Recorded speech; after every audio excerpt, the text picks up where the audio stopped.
Баршаға сәлем халқым. Бүгін сіздерменен дәл осындай туториалды қайталайтын боламыз. Айтпақшы, естеріңізге сала кетейін. Енді мен CapCut бағдарламасының ең негізгі сабақтарын сіздерменен бірге өткен болатынмын. Енді туториал сабақтарды сіздерменен өтетін боламыз. Бұл үшін біз новый проектті басамыз. Сосын мен Telegram каналында көрген болсаңыздар, мына жерде Telegram каналда осы картинкаларды жүктеп қойған болатынмын. Сіздер дәл осыны басып, сохранить галерею деп галереяға сақтап алатын боласыздар. Мінекей бізде галереяда дәл осы екі сурет сақталды. Міне добавитті басамыз.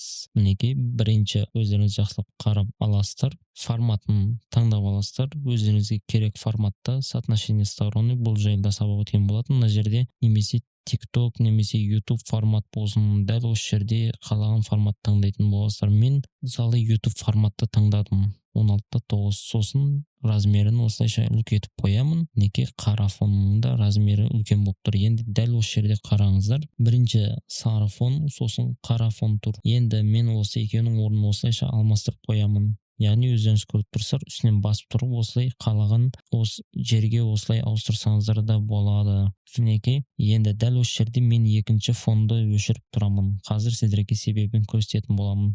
Және мына жерде текстті басамыз. Мен мысалы текстке не деп жазсам болады? Мысалы мен мына жерде туториал деп жазамын. Туториал деп жаздым. Сосын шрифт. Мына жерде бізге ең қалыңдау шрифт болғаны жақсы. Мінекей, міне бізде қалыңдау шрифт шықты. Енді дәл осы шрифтті осылайша бастан аяқ қойып қоямыз.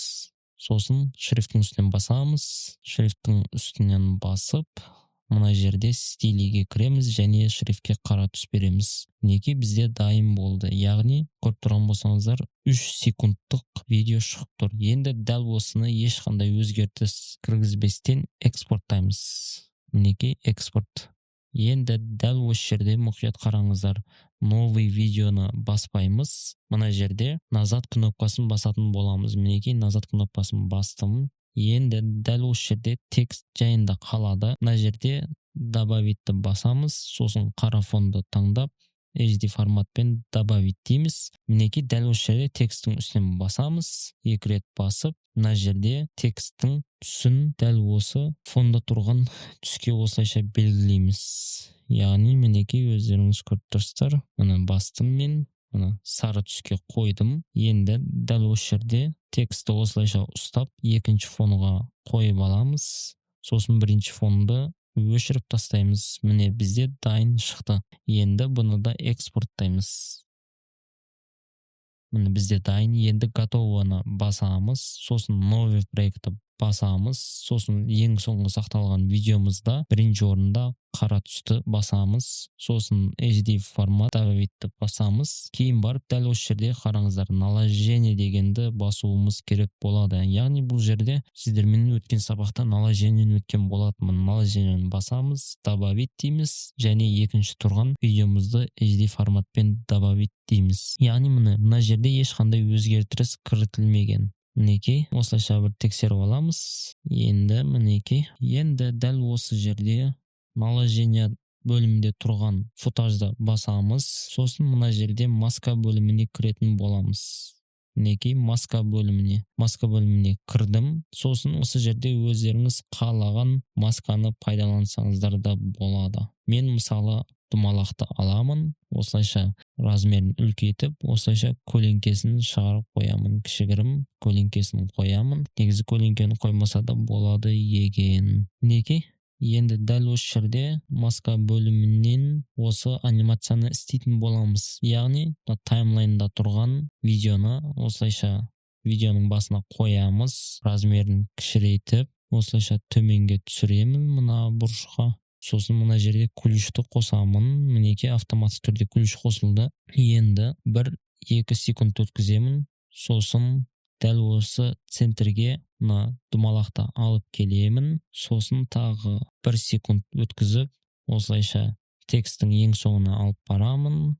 Және видеоның ең соңына келгенде текстің бас жағына думалақты алып келіп, осылайша үлкейтіп размерін қоямын. Енді мұқият байқаңыздар, мына жерде ключтардың арасына мына жерде скорость графигі бар. дәл осы жерде скорость графигін қоятын боламыз. Мен мысалы мына графикті өте қатты жақсы көремін. Неге? Дәл осы графикті барлық скоростардың арасына осылайша қойып шығатын боламыз. Мінекей бізде дайын болды. Енді дәл осы жерден назадты басамыз, сосын видеомызға өзіміз қалаған эффектіні беретін боламыз. Яғни мына жерде мен қазір бір эффектіні қоятын боламын. Мінекей мына эффект негізі өте әдемі көрінеді екен, немесе мынаны қоямыз. Мына дәл осы эффект әдемі көрінетін сияқты. Өздеріңіздің қалауларыңызша эффект пайдалансаңыздар да болады. Мына жерде эффектілер өте көп, қалаған бір эффектіні өзіңіз қойсаңыздар да болады. Маған негізі ұнап тұрған мынау эффект. Яғни мінекей. Енді біз видеомызды осылайша 1080 60 FPS пен оптический потокты қосамыз, сосын экспорттаймыз. Мен экспорттап жатырмын видеомда. Қазір нәтижені сіздерменен бірге көретін боламыз. Мінекей нәтиже дәл осылай болды. Бүгінге сабақ осы. Менің сабақтарым Telegram каналда дәл осы материалдарды салған болатынмын. Сіздер немесе дәл осы жерде плюсты басасыздар, және мына жерде библиотека бөліміне кіресіздер, мына жерде фон дегенді басып, дәл осы жерден мінекей қара фонды да, дәл осы жерден қызыл, жасыл, көк, немесе осылай сары фондарды да пайдалансаңыздар да болады. Неге мына жерде өте көп, оның бөліміне кірсеңіздер өте көп фондар бар. Осы фондардың кез келгенін алып өзіңіздің видеоңызға осылайша қойып пайдалансаңыздар да болады. Ал ендеше сау сәлемет болыңыздар. Сіздерменен келесі видеороликтерде кездескенше.